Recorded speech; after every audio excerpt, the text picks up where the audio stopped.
It's time to talk sports. It's Hacksaw's Headlines, a panorama of the world of sports, stories, comments, and opinions. Now, here's iconic sports talk show host Lee Hacksaw Hamilton and co-host John Riley.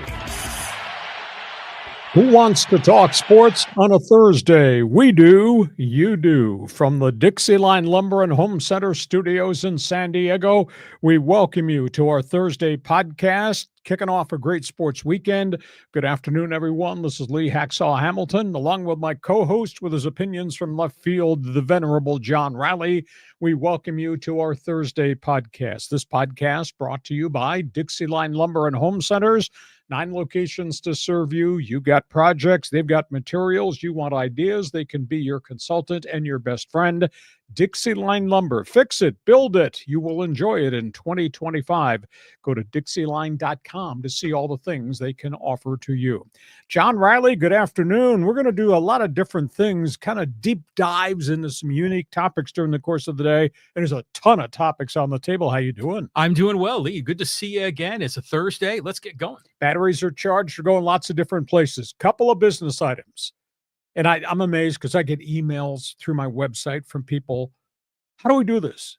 How do we join Fans Forum? Because we talk about it multiples of times here on the podcast. But for everybody who's new, when we're done with topics on the table, we invite you to join us on Fans Forum. John, explain it. Okay, really, there's 2 ways to get on Fans Forum. The first way, the most obvious way, is to participate in the live chat. So if you're on Facebook, X, YouTube, watching this live stream with Hacksaw, you type in your question or comment there. We'll see it on our screen. We'll get you involved. But we also do include some good social media takes in this. So if you make some good social media comments and it catches our eye, we'll probably sneak you in too. Okay, so that's Fans Forum. The next item. You like sports. I have a website. I've had a website for more than a decade. We get tremendous response on my website. I invite you to sample my website. The address is right there, leehacksawhamilton.com. It's all written. It's there first thing in the morning. If you check it first thing, you'll be amazed at the volume of stories and information that is there.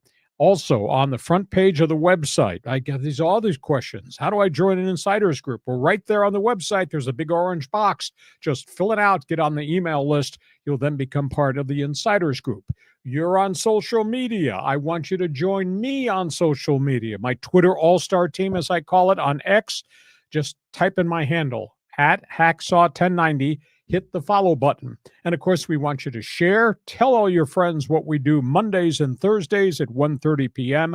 Want you to subscribe. If you subscribe to the YouTube channel, you will then get the alerts every time we put something new up on the YouTube channel. We do that quite often during the course of the week. Aside from just the podcast, there are other things that we add. So we want you to join us on all the different social media platforms. Give us a thumbs up. It helps us a great deal. Give us a 5-star rating if you can.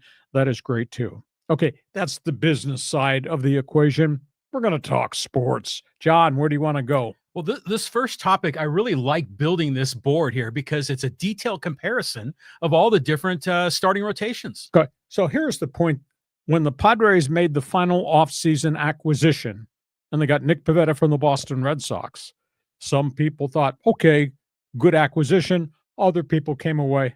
That's it. That's the only name acquisition of what was really a substandard offseason as we've known A.J. Preller to operate from. He, of course, is operating with budgetary constrictions. You know, I made the comment, Padres are shopping at Dollar General this year. Used to shop at Neiman Marcus. And then a baseball executive told me, use the phrase, A.J. Preller, shopping at the $1.98 table at Dollar General. And that's what all of his acquisitions have been, because that's all he can afford. But that being said, in the aftermath of the acquisition of Nick Pivetta, starter, Boston Red Sox, I made the comment, I like this starting rotation. I think this front 4 is pretty good. And it answers a lot of questions about the Padres. And sure, they got to select a 5th guy, but they got a whole bunch of guys they can choose from, including guys that pitched well in spurts last season. Then it dawned on me, how good is this pitching staff? So then I came up with the idea, let's do a little research, and we'll just talk about the top teams in baseball, the pennant contenders, the postseason guys, the World Series guys. We'll compare the Padres starting rotation with the other starting rotation. So I sent this data to John, and this is what John came up with. Okay. These are the pennant contenders. I want you to look at the rotation of the Dodgers. That's Snell, and that's Ohtani, and that's Yamamoto, that's Glasnow, that's the rookie Sasaki, that's May and Gonsolin coming off surgeries. If they're all healthy, I guess season's over. But injuries change the whole concept of everything. Dodgers pitching staff superb. Because we live out here on the left coast, maybe a lot of baseball fans don't pay attention to what's going on the East Coast. And the Phillies have had a really good run. And look at that starting rotation with Zach Wheeler, Aaron Nola, Ranger Suarez, who's really developed, the late season acquisition of the former Miami Marlin Oakland A, Jose Luzardo, Chris Sanchez, who came out of nowhere, and maybe the hottest young AAA pitcher who's going to be in the majors sometime this season, in Chris Painter.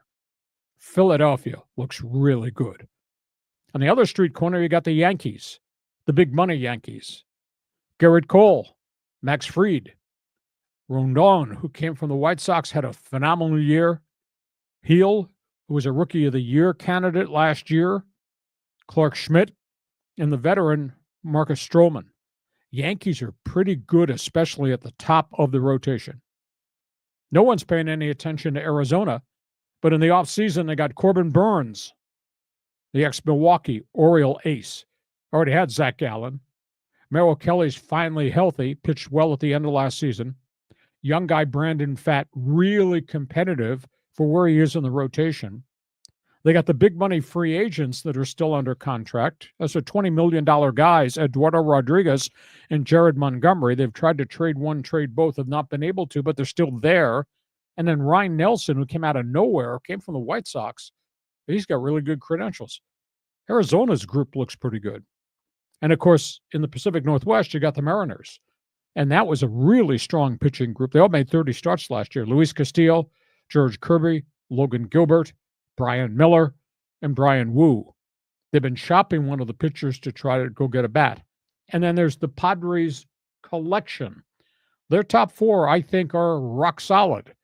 Darvish and Cease, Michael King, Pivetta from Boston, and Waldron, who probably will wind up as the fifth starter. If not him, Randy Vasquez, the only nick in the Padres. If they have any injuries at the top of the rotation, do they have enough to replace those guys? But boy, some of those other teams are just loaded. So, John, that's my opinion. I think the Padres are probably right now ranked, I would say, fifth best in terms of rotation guys. Agree? Disagree? You want to respond? Put that list up there and tell me your opinion. Yeah, I mean, the list is remarkable. I mean, you look at the Dodgers, that's 7 guys, you know, so, and there's still another 8 or 9 that we could put on that rotation if we had to. The Phillies, look, I'm counting there, that's 6. The Yankees have 6. The Diamondbacks have 7 names, if I counted correctly. So these other teams have a lot more depth, it seems. That could, yeah, like you say, that could be trouble for the Padres. I mean, this is remarkable. These teams have amassed so much talent. And obviously the Dodger payroll is always front and center as a conversation point, but the Yankees payroll is pretty high. They've had injury problems with the Yankees mixed bag of pitchers at the top. You know, they lost Garrett Cole for a real chunk of the first half of last season. He got back and then was totally healthy going forward. But so the Padres are right there. But I would say the Dodgers have to be number 1. I got Philadelphia at number 2. I would say the Yankees and Arizona are probably tied for the 3rd best. And I would say the Padres in Seattle might be tied for the 4th best. But the glitch that I have is if the Padres lose any of their frontline starters in the rotation, I just don't know how they replace them because there's nothing really at AAA. And whatever they're dragging out there now is wishing and hoping, you know, rosary beads and holy water, that the guy can be a starter and be a starter for a long season. Waldron did for the first half of the season, and then he faded really badly.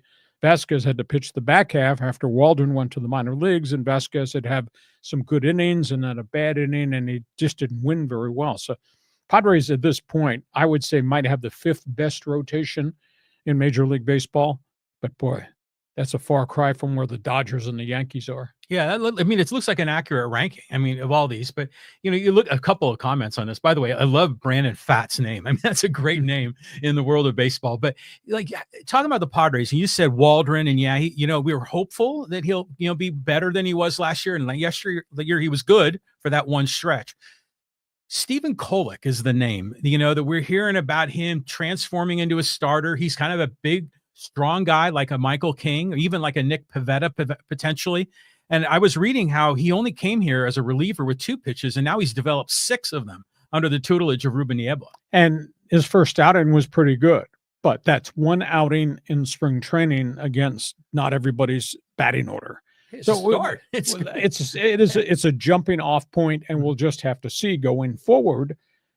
Can he have 3 more or 4 more starts in the final 4.5 weeks before the season actually begins and actually be a guy? If he's not ready for this, he'll be a long reliever, which is fine because there's just a short jump from being a long setup reliever to being an actual rotation guy. First outing was good. Let's see what the second outing looks like. Now, what do you expect from this lefty Kyle Hurt that came from Korea? AAA baseball, El Paso. Okay. I mean, anybody that, and I've seen some stuff on social media, which is ridiculous. Where he pitched in Korea is the equivalent of pitching AA or AAA baseball at best. When he had his opportunity in Boston, his ERA was 15.15. That was before he reinvented himself. Reinvented himself in Korea. That's major league pitcher doing it against AA or AAA. But he was like the Cy Young of Korea. Is there not an echo in this room? That is against AA. Let's just see what he does. So that's where you are. If you're a baseball fan, I did all this research. I just flashed all this stuff up there on the screen that John put together for us. What do you think? Where do the Padres rank as a pitching rotation? And do you agree with me or disagree with me or argue with him that the Dodgers, Yankees are probably 1 and 1A at the top in terms of having the best starting rotation? So you're a baseball fan, Padre fan, Dodger fan, jump into the Fans Forum chat box. Give us an opinion of what we just put up there in terms of flashing the rotations in Major League Baseball. Wow. All right. I love the analysis during spring training. And now the next stop is we're going to talk about the Dodgers and some of the more analysis that you did. I had a lot of time on my hands. Yeah, you did. Way too much time on my hands. The discussion is the Dodgers, the deferral of money. This is the payroll ledger. Look at the bottom line there. Dodgers owe 8 players $1.05 billion. That money will be paid over a 13-year window starting in 2033 going to 2046. OHTANI obviously deferred almost everything in the contract. That'll be a 10-year payout, $680 million. It'll be $68 million per season. Not a lot of people knew that Mookie Betts had deferred money when he came in the extended deal from Boston. $120 million over an 11-year window. That's about $10+ million per season. Blake Snell got a little bit of deferred money. That's $6 million per year. Again, these payments don't kick in till after these guys are gone at 2036. Okay, next one. Freddie Freeman, $5.7 million paid for a 10-year window. Will Smith, about $5 million to be paid per year over a 10-year span. Teoscar Hernandez, who re-signed, is owed $32 million. Tommy Edman got a chunk of deferred money in his deal after the Cardinal trade, and the ex-Padre reliever Tanner Scott just signing. Again, that's, for example, Tanner Scott, that's $4 million per year over a 5-year window. That's not a ton of money. But if all these guys are getting paid at the same time window, 2036 and on, that is a significant amount of money if you add it all together.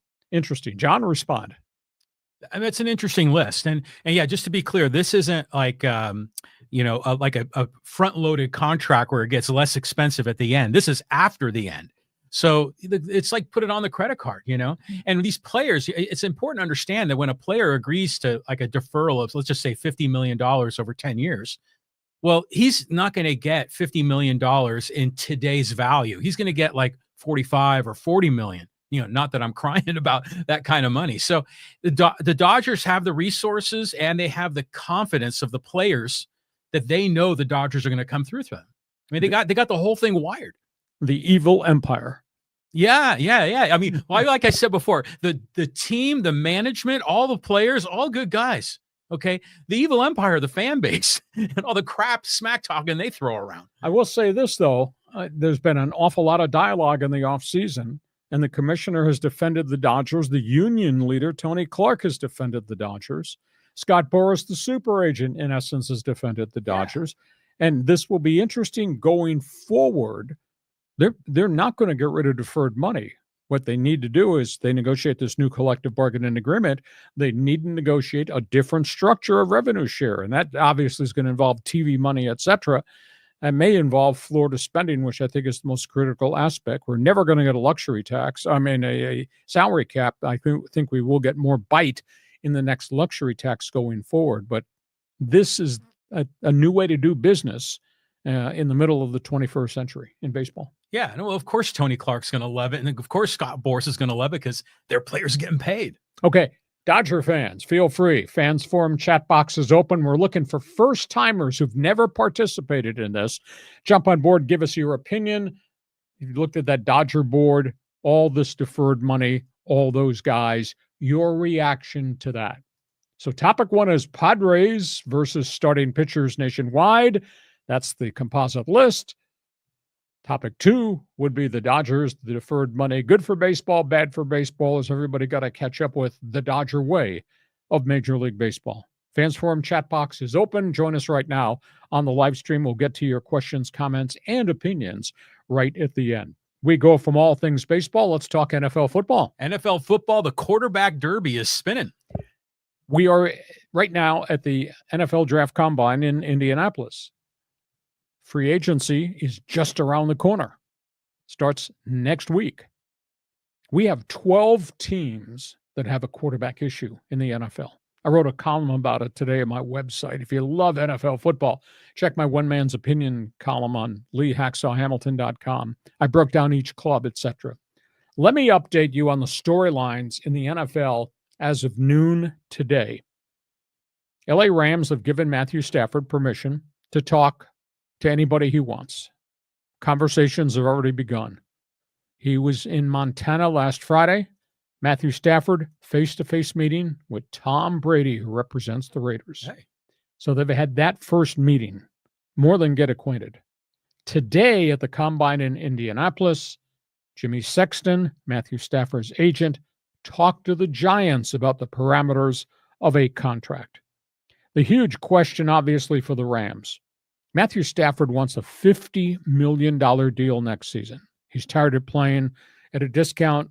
He's not been paid what other star quarterbacks have been paid. Of the $50 million, he wants $25 million guaranteed this year. He wants a second year of the contract. He wants another $25 guaranteed next season. That's pretty deep for a 37-year-old quarterback. However, this is a guy who has done a tremendous job. Sean McVay said this week at the NFL Combines, making a decision with Matthew Stafford comes in different levels and different layers. Can they afford from a cap standpoint to give him that kind of money? Does it make sense to give him that kind of money at his age? How do you go fill other holes if you're giving him that kind of money, knowing you got other players whose contracts are coming up, you're going to have to give money to? So there's a big issue there.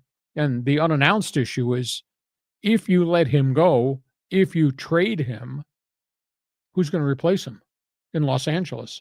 That's another part of the conversation. And the third one is they're asking for a number 1 draft pick. Who out there on the other street corner is going to trade a number 1 draft pick for a 37-year-old quarterback? Big issue there. Now, I was told the Raiders might be willing to offer a 3rd-round pick or maybe a 3 and a 5. Well, the 3rd-round pick is at the top of the board for the Raiders, top of that 3rd round. So that's got value. But they're not giving up a number 1 pick. They're not going to go up the 6th pick in the 1st round for 37-year-old Matthew Stafford. There are creative ways to do that. So that's the Rams storyline. You got the Raiders situation. Chip Kelly is very much part of this conversation as to what type of quarterback they want to get with the Raider Nation. Stafford's a proven commodity. Now, The Raiders could trade for Stafford if the price is right. They could afford Stafford if the price is right. They'd still have to go get a quarterback for the future. Is this the year they do something in the draft? And who's the quarterback of the future for the Raiders if Stafford is coming in the front door right now? That's going to be a very interesting fit. But the fact that Tom Brady was in Montana at his ranch and invited Stafford in to meet with him face-to-face, that kind of leads me to believe Stafford might have the inside track to go to the Raiders if the Raiders are willing to give up something of significance to pry him out of L.A. Third one is the New York Football Jets. Aaron Rodgers is leaving. Davante Adams wants to leave. Aaron Rodgers has now publicly said he'd like to play for the Rams, and he'd be willing to play at a discount for the Rams. And he wants to bring Davante Adams with him. They'd both come to the Rams at discount prices. Now, Rodgers due to make $40 million. Davante's cap figure is 36. I was told they had to take a 50% pay cut. If they wanted to come and finish their career at $20 million apiece, that might be the answer. Who do the Rams replace Matthew Stafford with if it's Aaron Rodgers? But that doesn't solve anything real long-term for the Rams. What it does is it just buys them a year or two. You know, and in terms of the Jets, who the hell knows where they go to get a quarterback once Aaron Rodgers leaves. So that's the latest with the Jets. The Giants situation, they never replaced Daniel Jones. That might be the darkest hole in the league, probably darker than the mess in Cleveland. But the fact that Jimmy Sexton was meeting with the Giants today, well, the Giants going to trade a high pick to rent Matthew Stafford for 2 to 3 years. Stay tuned for that. The fourth one is Minnesota. They don't have a quarterback crisis. Got a lot of quarterbacks there, but they're not sure who to keep. They've elected not to franchise tag Sam Darnold. The price would be $40 million. Sam Darnold earned 10 last year on a one-year make-good contract. I was told he wants $35 million at least if he signs an extension in Minnesota. Vikings might do that, but then maybe the Vikings don't do that. Vikings also have a chance to re-sign Daniel Jones, the ex-Giant quarterback. There will be no J.J. McCarthy sighting for next season in the beginning of the season because he's still in massive rehab from the meniscus surgery. So Minnesota, they're kind of caught between the rock and the hard place. Do you keep Darnold and at what price? If you let him walk, who's going to replace him? Is it Daniel Jones on another one-year rental? Because he's got to rebuild his resume, the ex-New York Giants. So Minnesota thing is interesting. Cleveland, I was told, they are in such salary cap hell, it's unbelievable. The Browns are going to talk about having Deshaun Watson give money back. This will be a third year in a row in which they've gotten virtually nothing from the high-priced quarterback who had the $230 million deal. They want money back. They don't want Jameis Winston back. Who the hell's going to be their quarterback in Cleveland? And if that's not enough, they got the whole Myles Garrett mess. They say they're not trading Myles Garrett. They asked Myles Garrett to restructure his contract to give him cap relief. He said, hell no, he wants out of there. It's Cleveland. Toxic waste dump right now. Pittsburgh. It looks like Justin Fields is going to be the guy. Now, he's an uncut gem for a kid that's been in the league and has played chunks of time where he's played well, other chunks of time where he hasn't played well. But it looks like Pittsburgh is going to re-sign him, which means Russell Wilson will be calling the post office and having his mail sent somewhere else. But we're talking about an aged Russell Wilson. And then you got the Colts. They're not willing to admit they made a mistake on Anthony Richardson from the University of Florida. But he's had 2 really poor years. Injuries, surgeries, 47% completion rate, ton of interceptions, sacks, fumbles. He's just had 2 very, very erratic seasons. The Colts are going to try to get a quarterback to come in to compete with Anthony Richardson for the starting job. At this point in time, I'm not really sure who the starting quarterback is going to be. They're not bringing Joe Flacco back at age 40 plus. So there's an awful lot of uncertainty around the National Football League, John. As I said, there's a total of 12 teams that have a quarterback issue one way or another. It'd be fascinating to see, because free agency starts next week, how these dominoes start to fall. And they have till tomorrow to franchise tag anybody. And Darnold obviously was the marquee name that was out there that could have been franchise tagged as of this hour. That's not happened in Minnesota. So, John, go ahead, solve the problems.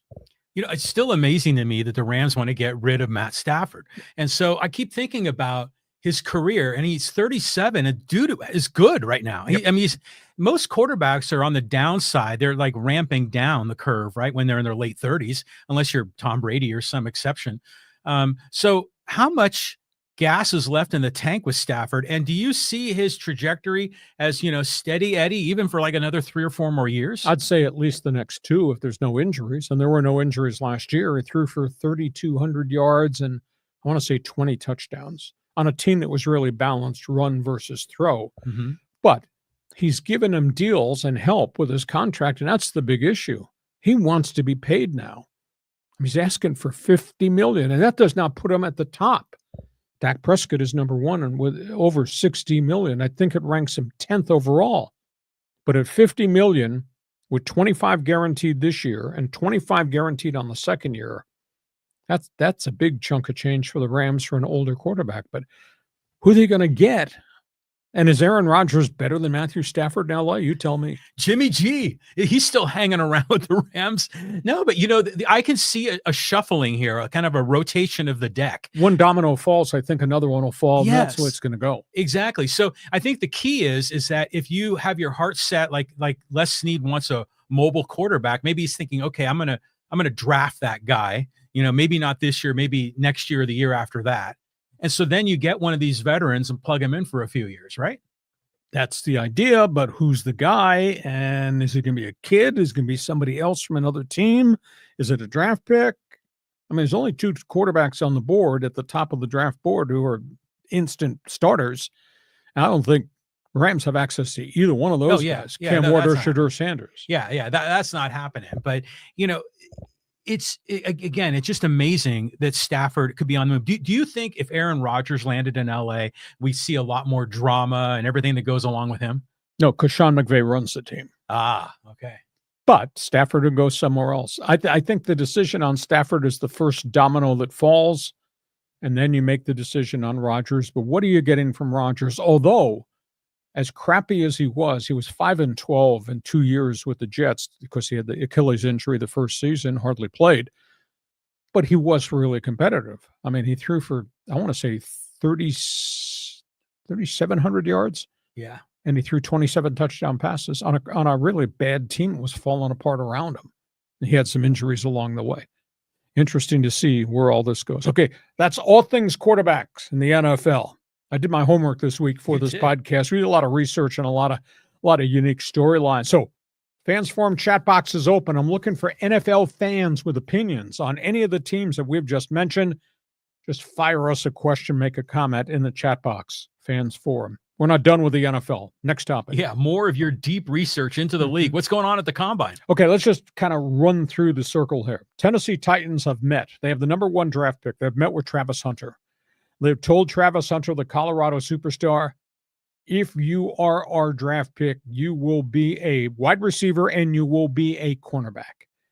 They will ferret out the workload. It's interesting because other teams drafting behind Tennessee of the opinion he can only be one thing.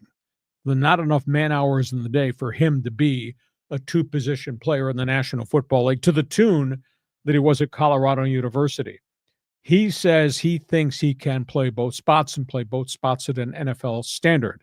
So we'll see. It's interesting to note Travis Hunter announced today, not working out at the Combine. A whole bunch of these guys backed away. He's going through the physicals. He's going to meet with the respective teams, but he's not working out. I'll see you at my pro day up in Boulder. So that's the Tennessee Titans. Chargers are making all kinds of news. Their general manager, Joe Ortiz, at the Combine said, I have a plan that will allow me to keep both Khalil Mack and Joey Bosa for next season. Now, Mack is an unrestricted free agent. Bosa would have to take another pay cut. Bosa's cap figures $36 million, which is awful steep. They supposedly are willing to keep Mack and Bosa if they would both accept about $20 million cash for the coming season, and then just see what happens after that. Mack's going to get offers from other people. Bosa doesn't want to leave L.A., but he He's not a $25 million or $30 million a year pass rusher. Never has been, and has had so many injury issues. The other issue, they got problems on the inside of their offensive line. They met at the end of the season, their exit meeting, with Zion Johnson, who was a former number 1 pick, one of those 3 number 1s in the front. They're talking about moving him to center. Their centers were really poor last season. Johnson didn't have a great season at guard, and the other guard was a disaster. So they're talking about moving Zion Johnson, number 1 pick, into center to help with blocking, and then they'd go get 2 guards instead. Interesting storyline there. Third one's got to be with the New England Patriots. They're getting trade calls from teams interested in getting to the 4th pick if Shedeur Sanders is still there. Raiders obviously have been mentioned. Other teams have been mentioned. The question is, what does New England do? They don't want to trade too far down. They desperately need offensive linemen. There's a great tackle, Will Alexander from LSU. They could probably drop back to 6 and get him if they trade from 4 to 6. Let the Raiders do something at 4. And then they'd also either get a 2nd-round pick or a 3rd-round pick as a byproduct of that transaction. But New England is looking at offensive linemen, wide receivers, and they've got a lot of cap room. And when this free agent window opens, they're going to dive and they're going to go get guys in free agency. Kansas City, Travis Kelce Swift is coming back. Okay. Travis Kelce's announced he will play next season. He will get the roster bonus. That is just in. The other big story, Kansas City just announced this afternoon, just before I came on the air, they are franchise tagging Trey Smith, the young Pro Bowl guard. The price tag is going to be monstrous, but they're going to franchise tag him, and we'll try to negotiate a contract extension multi-years for cap purposes, but he's going to get $21 million, I think he's getting, as a franchise tag guard. That was a guy, if he got on the open market, he was going to get mega money. He's going to stay in Kansas City after a meeting with Andy Reid. New Orleans, this is weird. They've got so many problems walking in the front door with the New Orleans Saints. Kellen Moore, this coach, he's got his hands full because aging roster, lots of injuries, capped out forever. They're staying with Derek Carr. Derek Carr's cap figure is $51 million for this coming season. They can't cut him because they have nobody to replace him. Can't trade him. Nobody wants the contract. So they're going to stay with him and ride him another year. Maybe there'll be a restructure. Maybe he'll take a pay cut, but Derek Carr is going to stay there in New Orleans. And in Green Bay, they're not real happy. They're not real happy because they think the league has exposed them as the ones that are going forward with the proposal to ban the tush push. Green Bay Packers have gone to the competition committee with a proposal to outlaw the Philadelphia Eagles tush push, say it's too dangerous of a play. They supported their application to put this on the vote for the competition committee with an injury list of guys who've gotten hurt, getting crushed down on the bottom of the pile. They say it's also a non-skill football play, so it should not be part of the game. Eagles are pissed off that everybody's ganging up on them. Green Bay's pissed off that the league released it, that they were the ones that made the proposal for the tush push. So that's all things NFL. John, go ahead. Travis Hunter, two-way player. What do you think about the Chargers? Pick a team. Pick an odd topic or two.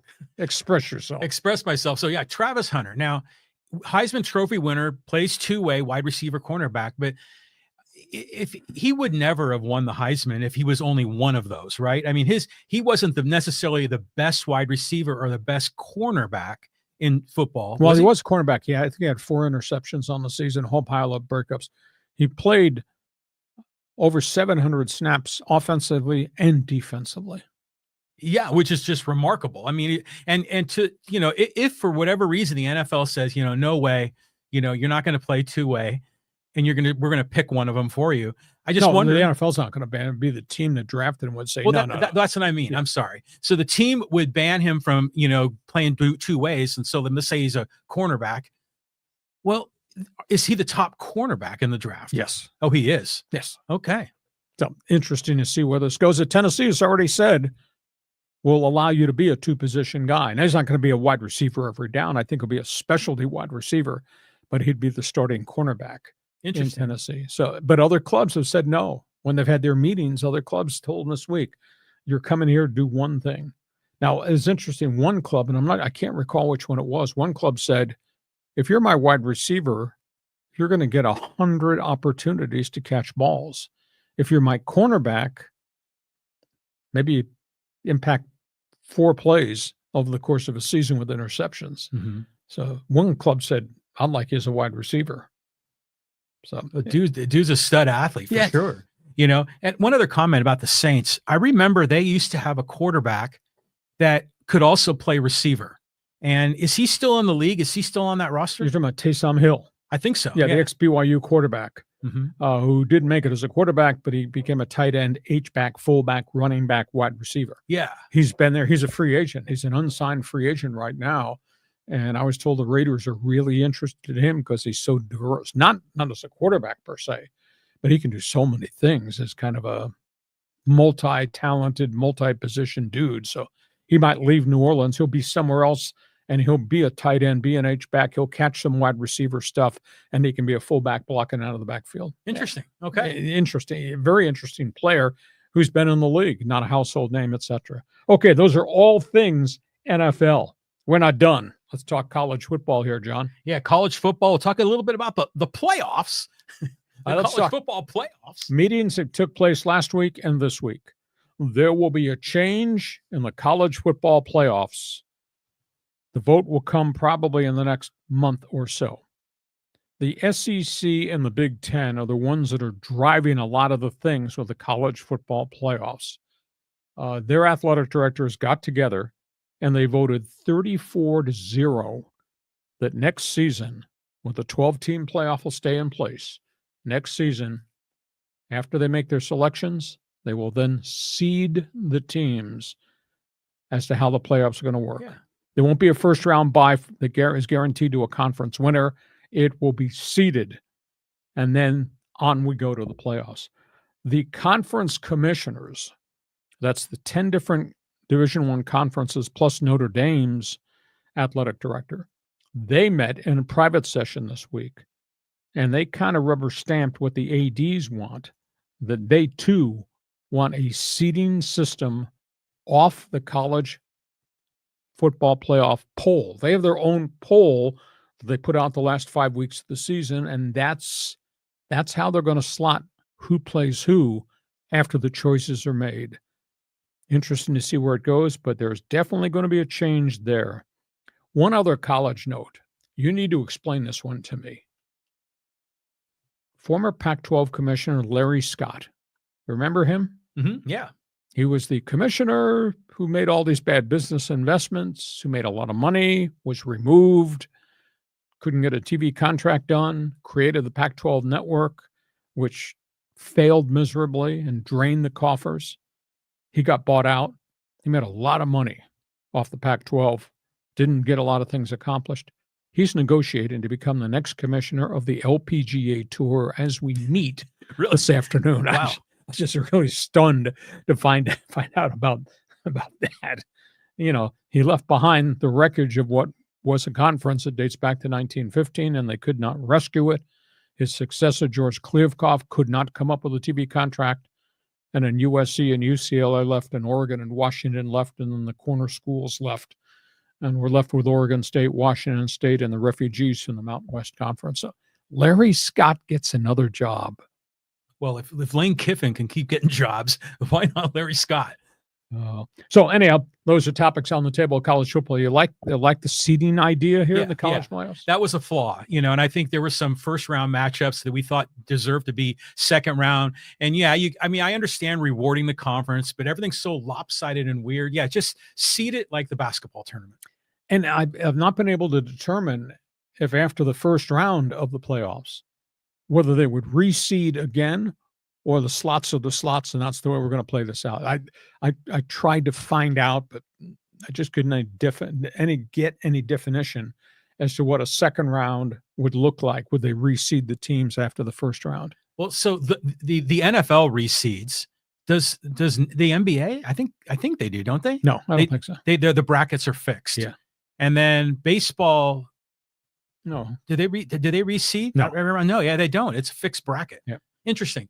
I kind of like it. I mean, with the basketball one, I like how that's fixed. for the NCAA March Madness.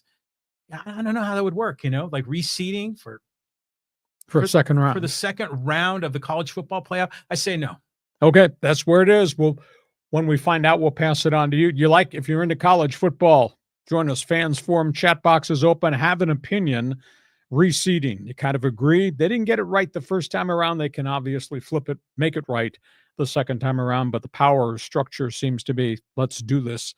Let's make it better. I think everybody was bothered when it was Oregon, Ohio State in the second round, which made no sense at all. Yeah, that was one of those examples. I have to go back and look at the bracket. There were a couple of them. Okay, we get to halftime. Our Thursday podcast brought to you by Dixie Line Lumber and Home Centers, 9 locations to serve you in San Diego.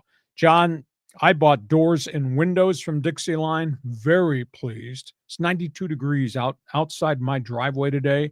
My house inside. Wait, it's 92 degrees? It was where I live in Rancho Bernardo. You live in this estate on this castle on this hill in Poway. It's probably not 92 here, but think about that. When you get new windows and you get new doors at a place like Dixie Line, you seal your house. You keep your house forever cool in the summer, including a 92-degree day in late February. And it seals your house for winter when it's really chilly outside. And it's been really chilly outside. Your house stays warm. The heat stays in. So that's why I went to Dixie Line doors and windows. What do you like about them? Yeah, I mean, they're the go-to guys for that. And in fact, on our previous home here in Poway, we went to Dixie Line and we put in the wood frame doors. And have you ever seen those like really big doors? They're called like from companies like La Cantina, that it's like moving the whole wall back and forth.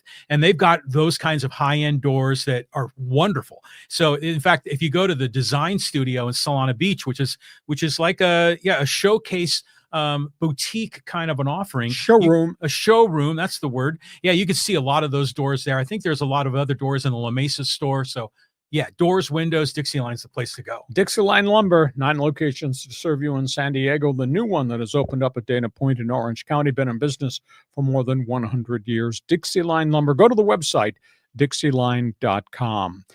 Just a couple of business notes. When we're done with this podcast, after we discuss all the topics on the table, and we put some really good stuff out there to kick around today, we invite you to join us. The Fans Forum chat box will be open for your questions and comments. John, these things are filling up. And again, for all the new people that are just sampling our podcast, how do they join us right at the end? Yeah, this is your chance to get involved. In fact, the Fans Forum segment is usually one of our most popular segments every time we release it. So if you have a comment or question, you want to get on board here, you just drop your take in the live chat on Facebook, X, or YouTube. We'll get you involved in Fans Forum. And by the way, if you throw a couple of dollars at it in the YouTube super chat, you move to the front of the line. Okay, also want to remind you, if you like sports, I have this written website, LeeHacksawHamilton.com. It's the best 15 minutes in sports. It's Hacksaw's headline, my one man's opinion column, and the mini polls. I ask you, the fans, to vote. Just check my website. It's all written. When we're done with the podcast, go online, check it out. It's their first thing every morning, LeeHacksawHamilton.com. Also, when you check the website out, there's an orange box right up top. You can register to join Hacksaw's Insiders Group. You'll get on our email list for different things we have. Want you to share and subscribe. Tell everybody what we're doing. The fact we're here Mondays and Thursdays at 1:30 p.m. And when you subscribe, you'll also get the alerts by subscribing for all the unique and additional things that we also put up on our website, on our live stream, on our podcast during the course of the week. So we're on all types of social media. And if you're on Twitter, you need to be part of my Twitter all-star team. Just go to Hacksaw1090, hit the follow button, Hacksaw1090, so you'll know every time I put something up on X on social media. John, you ready for the second half?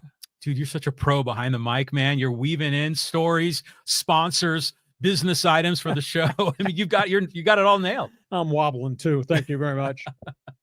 Okay, so where are we going here now? Okay, we're going to talk Lakers basketball, NBA story here. Let's talk about this team that's 35-21. Let's talk about the fact that beat Dallas. And Dallas, of course, doesn't have any players anymore because of injuries. Luka Doncic looks really different. He actually looks like he's getting into game shape. He's playing a lot of minutes for the Lakers right now. I was kind of stunned, though, because a comment was made after they beat Dallas that Luka Doncic is showing up like an angry bear, that he's really motivated with the way he was treated in the aftermath. And the stories that have come out of Dallas post-trade have indicated the Mavericks had just decided amongst themselves they were tired of the problems. They were tired of the conditioning problems that always existed, the fact that he continued to gain weight during the course of the season, which meant that's a lifestyle thing, that's a dietary thing that he wasn't paying attention to. Then he started to get dinged up and started to get hurt, and there was no commitment at the other end of the floor defensively. And they just concluded in their inner circle, we're not giving him the max contract. Period, exclamation point. And then they traded him. And he didn't even know he was being shopped and was about to be traded. So he was really upset. But now the stories circulate that he's in the angry bear mode. And that's why he's playing so well with the Lakers. He's motivated. He's become a beast. Excuse me, you made all this money in Dallas over all these years and you weren't motivated to take care of yourself and be in condition. You know, he was out for 5 weeks with the calf injury, and you've got to handle that with kid gloves. And they asked him to streamline and lose weight while he was away from the team, and instead he came back heavier than when he got hurt. And the Maverick people, they just lost their mind. So he's with the Lakers. Maverick fans are just totally up in arms. The organization has just been ripped. They just announced that no fans are going to be allowed to sit in their seats if they wear a Luka Doncic jersey at a home game. Really? How stupid can you be? I mean, you're creating all these other problems on top of the fact most people don't think you have fair value for a 25-year-old superstar and getting Anthony Davis, who's a great player, but is now hurt again. So, boy, Dallas has got enormous amounts of problems. But anybody turned off by the fact now Luka's in beast mode? Should have been in beast mode when he was playing for the Mavericks. Should have been in better conditioning, should he not? Yeah, well, obviously. But isn't it weird, though? You look at the NBA players, these guys have like 0% body fat. It's weird to see an NBA player that kind of gets heavy, you know, and loses all that muscle definition. Usually they're just these specimens. Well, he and Nikola Jokic. Maybe it's a European thing. I don't know. I mean, those two guys look ghastly out of shape. They're great players, but boy, they look different. Yeah, well, now he's in LA, Tinseltown. You know, the TV puts 5 or 10 pounds extra on you. So maybe I don't know. This might be a good, turn the leaf for Luka, get your act together, clean this up. But yeah, my son lives in Dallas, and he says, the Maverick fans are out of their minds angry about everything that went down. Yeah, concur with you. Laker line is open. Feel free to join us. Your reaction to what you've seen so far from Luka. You're not ordering tickets yet to the NBA Finals, are you, Laker fans? I mean, they still got a lot of big time teams on the schedule they got to play still going forward. So we'll see where it goes. Speaking of hoops and playing and showing up and making a statement, how about the Aztecs win over New Mexico? Oh, unbelievable! I mean, what a game! I mean, that was just a beatdown. San Diego State played bully ball, body bag basketball. They had a short period of time to prepare for New Mexico, and they jumped them. And the Aztecs won a game they had to win. Brian Dutcher ran the offense through the bigs. I had written a column on Monday morning about New Mexico coming to town, and I said they had to run the offense through Heidi and Coleman Jones, and they did early. And I said the backcourt had to play out of their mind defensively to disrupt everything New Mexico was trying to do, and they did. They forced turnovers. They made New Mexico strictly a three-point shooting team, which they're not. They stopped their running game, and the Aztecs just physically pummeled them along the way. I thought it was a great game plan. What a job by Brian Dutcher to institute it on short notice after the Guath knee injury, and to get these guys to buy in. That first 10 minutes of that game, that was the best we've seen Heidi play in his entire career. I mean, he was a physical force, and he's only a sophomore. And obviously, Coleman Jones is a transfer. Came out of, I don't know, Tennessee Tech, Tennessee State. Tennessee State. Okay, Ohio Valley Conference. But he's got athletic skills. And they moved him to big forward, and he hit threes. He had all kinds of shots outside, batted a few balls away, too. And they absolutely destroyed everything that Richie Pitino tried to do with his offense at New Mexico. I mean, they made Dent, their great guard, disappear for a whole first half.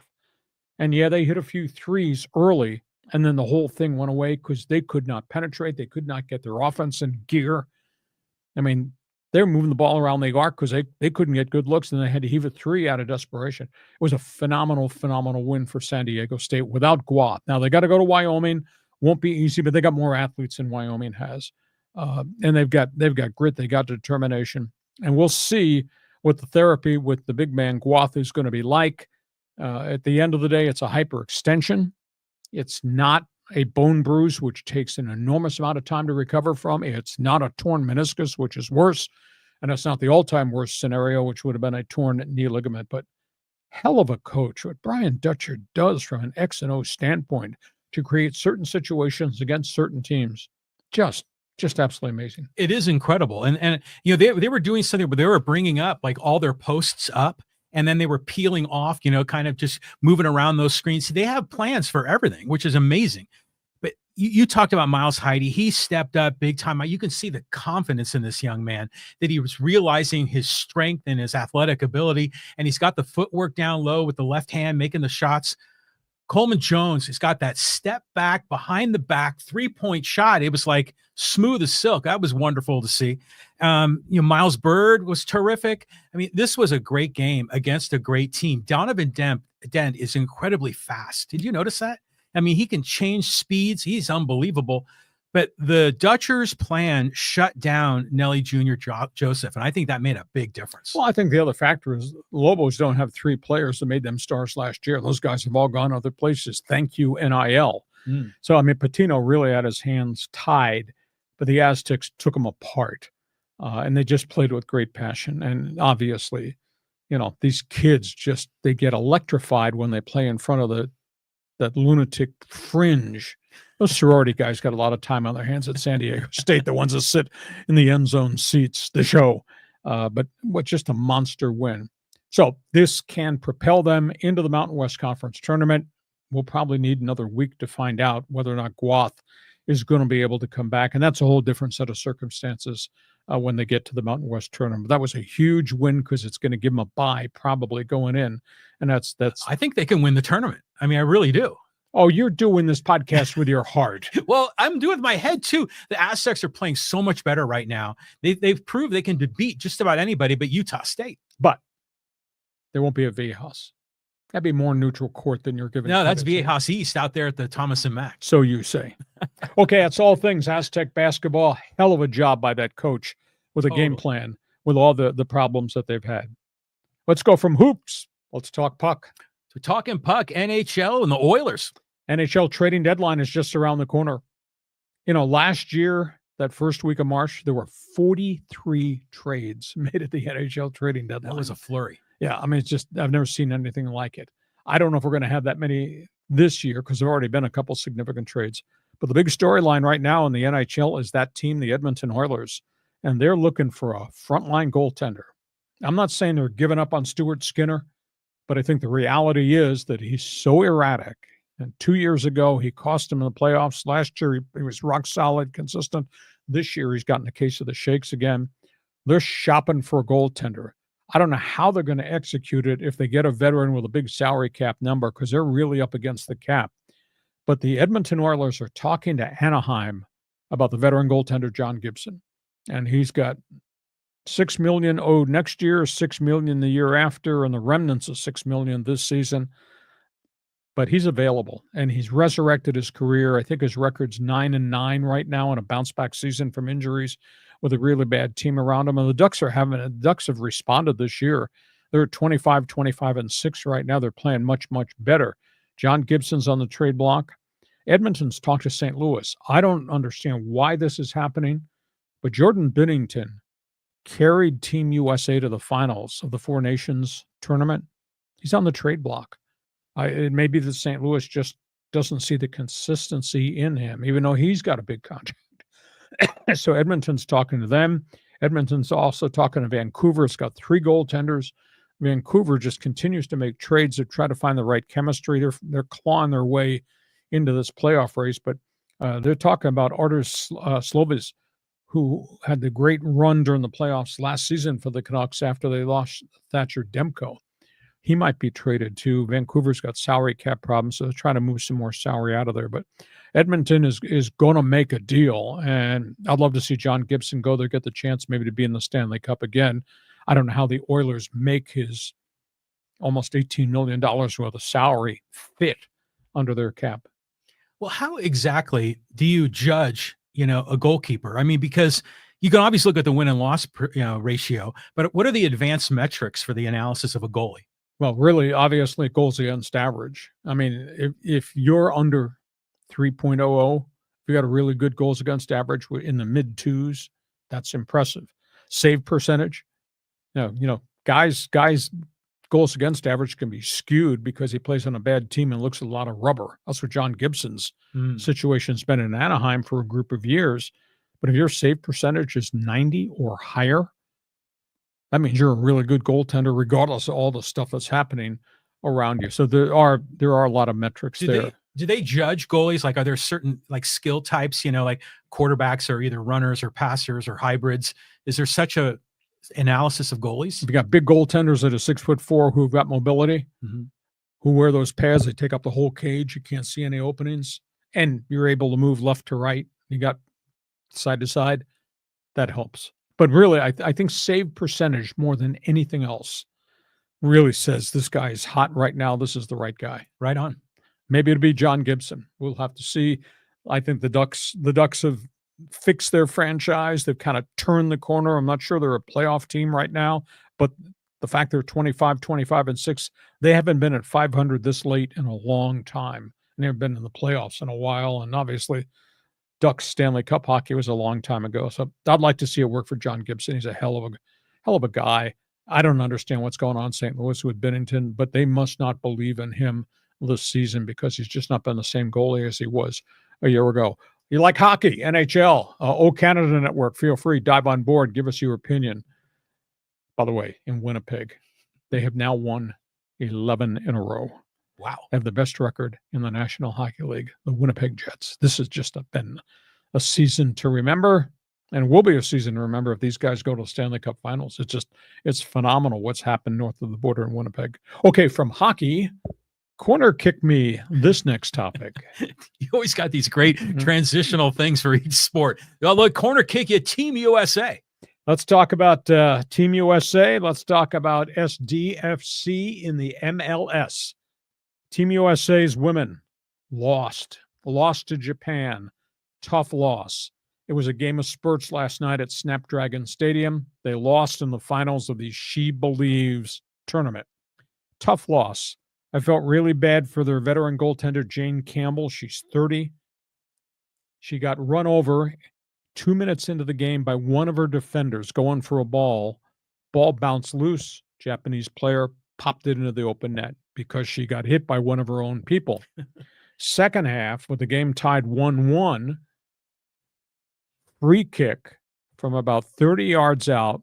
Japanese player hits a rocket shot up high. Jane Campbell goes up, fully extended, right on the corner by the crossbar, makes the save. I thought it was going to go in. Made the save. Ball ricocheted, bounced back into the middle of the box. No help. None of her fullbacks were there to clear the deflection. Japanese player taps it in. Game over. So they wind up losing 2-1. There were chunks of time where they really dominated the Japanese side. They were physical. They got girls, women.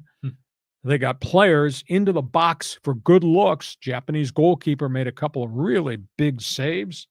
And the most unique aspect is they took one of the global powers, and they were at 1-1 till about the 74th minute before the last goal was scored. And they hung in there with them, and they did it without any of their stars. Rodman's not there. Sophia Smith is not there. Mal Swanson's not there. Rose Lavelle's not there. All have had injury problems and are in recovery mode. And Emma Hayes said in the postgame press conference that, yes, we lost, but we learned so much about ourselves by playing so well at this level against that team. Now, they're going to play Brazil's World Cup team in a couple friendlies in April. and maybe they'll have some of the veteran players back. So I think the arrow is pointed up. I think it was really positive what they showed in this 4-team tournament, the We Believe Cup. So I'm excited going towards 2026. I think Emma Hayes she is really something in terms of style of play and devising X's and O's. And we haven't seen her full team yet because she's had, as I say, there's 4 of their players have had injuries or are playing other places in other leagues who got hurt. So we haven't seen Rodman yet, in a 100% health with Swanson and all these others. So I'm optimistic there. San Diego FC, MLS, second game of the season, Saturday, Snapdragon Stadium. St. Louis comes to town. And now we'll see as they take the next step forward. I think it's going to be a zoo. I bet they might have 30,000 to see SDFC in their second game go for their second win of the year. But the one thing we saw was Chucky Lozano made plays. The next thing we saw was Anders Dryers got a wicked shot from a lot of different angles, scored both the goals in their win against the LA Galaxy. Third thing we saw, they pushed the ball up the field, that they play with great intensity and great physicality, and their back end has got a lot of experience, along with CJ Dos Santos, the goalkeeper. I really like what I've seen so far. Granted, it was only one game. But it was against the Galaxy, and it was up there, and they shut those fans up. So we'll see what they do against St. Louis on Saturday night. But this looks like it's a pretty good side. I'd still like to see more goal scoring from other people, but the fact that Dryers had both goals on setups from Chucky Lozano, that's pretty good because they were checking and marking Lozano right out of the game, and yet he got possessions and he made passes that were really critical. So soccer fan, you watch Team USA on Wednesday night. Your response? Did you see SDFC in their opening win? What do you think of the makeup of this team? Chat box is open. And John Riley says, just one quick note on each storyline. For Team USA, one of the things I like is that they've got competition now. Because there was a while there where they were winning the World Cup each cycle, right? Like 3 or 4 of them in a row. Gone through a change into the guard. Yeah, but still, America was the dominant beast mode in all of women's soccer. So it's nice to see the other nations bringing it up, which really just raises the stature of women's sports up. And that's all good. Now, it's a challenge, though, because this is a much younger team than the teams we've seen in the past. And they've had 2 or 3 really good runs through World Cup global competition with different veterans at different levels. And all those players have now pretty much retired. Yeah, but they still keep churning out the talent. So love that. Emma Hayes, I think, is a terrific leader. As far as SDFC is concerned, they say they're playing St. Louis, and is it going to be on the road or home? Here. Oh, Snapdragon. Here. Okay, great. I mean, that's going to be great. This will be the home opener. But I'll tell you this: about 2 or 3 years ago, I was in St. Louis with my son and our cousin, and we all went to see a Cardinal game at the new Busch Stadium, which is great. And our hotel was right there in downtown St. Louis, and we were right near the soccer stadium. And it's this brick building, and it's beautifully integrated into the kind of the urban downtown. Mm-hmm. And then they had a bunch of practice fields that were like adjacent to our Holiday Inn. Right. So St. Louis seems like that a good thing going with that team. I was out in El Cajon maybe 12 months ago, and I drove by where they were building their practice facilities. It's out at Sequan. Yeah. And it's phenomenal what they've developed and the amount of money they've poured in, and that is their soccer headquarters for training and all that, and the academies and all the young players that'll come through there. So they're doing it correctly. And obviously the brand has changed, and it's just not a soccer team. Now it's a whole soccer facility that deals with players of all different backgrounds, all different levels, and the academy structure, which is phenomenal. Yeah, it's unbelievable. It's interesting because I was reading in your best 15 that Man City, or was it Man United, was having a big layoff. There were Man United. It was Man United to kind of get financial right size. And I started thinking about that. What, other than the players in the front office, what are the other employees in a soccer team? But you were talking about the academies and kind of their minor leagues, and the marketing, and they have programs at all different age levels, a development feeder system. That's a corporation right there. Yeah, and it's also Man U has a women's program. Emma Hayes came from Chelsea. Mm-hmm. Chelsea's got a legendary English Premier League franchise, but their whole operation incorporates also a very good English Women's Premier League franchise. And if they get all those academies that train young women in different age groups in different competitions, it's like it's the minor leagues. Yeah, but there's been some cases of NBA and WNBA teams in the same city owned by the same person. Is that true? Yes. Like, I don't know who it was, because I thought at one time they were meant to be, having some linkage. Mm-hmm. I'm not sure if it was with the league overall or linkage with particular teams. The Phoenix Suns and the Lakers, they own the WNBA teams early on. The Sparks, when those franchises launched, the league launched. It was a whole marketing thing. Okay. Now the league has grown and it's owned by different individuals. Okay. So those are all things. We've covered everything. I've emptied it all out on the table, topics on the table. You know where we stand. We want you now to join us with Fans Forum. Our podcast brought to you by Dixie Line Lumber and Home Centers, 9 locations to serve you in San Diego. Build it, fix it for 2025. You will enjoy it. Go to dixieline.com to see all the things that they have to offer you. John, where do you want to start? My God, I mean, this list is unbelievable. Okay, let's go here. New guy, Bill. Bill, I think it's been on before. Bill, why does the ump change the balls each time it hits the ground before reaching the catcher? Yes, on ground ball to the infield, the ball goes around the horn and back to the pitcher to be used again. Makes no sense. Just where was the ball hit? Did it scuff the dirt, scuff the grass, etc.? That's why balls come out. Now, that does not mean a ball gets thrown out of play completely. It'll go back to the ball boy. They may rub it down with a compound. They may clean it off. Sometimes those balls go back into the umpire's satchel the next time balls are delivered. So, but again, baseball goes through 24 boxes of balls in a given game, and those balls are all specially treated. And again, if you hit a ball off the wall, you might get a scuff in it. So therefore, you don't want to keep it in play. It would give the pitcher an advantage. That's why balls change all the times. Do you remember back in the day when we would go to the ball games? Of course, if you're in the stadium, you get the foul ball. But at the end of the inning, they would never throw the ball into the stands. That's a recent thing, isn't it? Oh, yeah. Well, within the last 5 years, yeah. I thought it was maybe like shortly after the strike in the 90s. Baseball's kind of lightened up on that rule. But it is like an interesting little subculture topic about the ball, the mud they use, and then like some of these stadiums. I mean, is Coors Field still using that?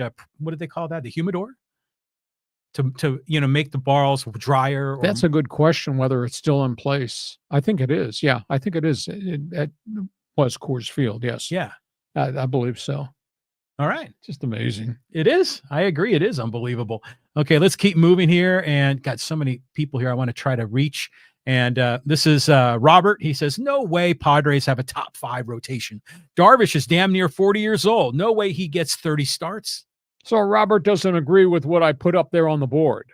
I did this big research piece of who has the top starting rotations in baseball. And I think the general consensus is it's the Dodgers and Yankees probably tied for number 1. I think the Padres are probably at number 5 right now, but they have no margin for error. If anybody gets hurt of the top 4 guys, I think they're going to be in real trouble.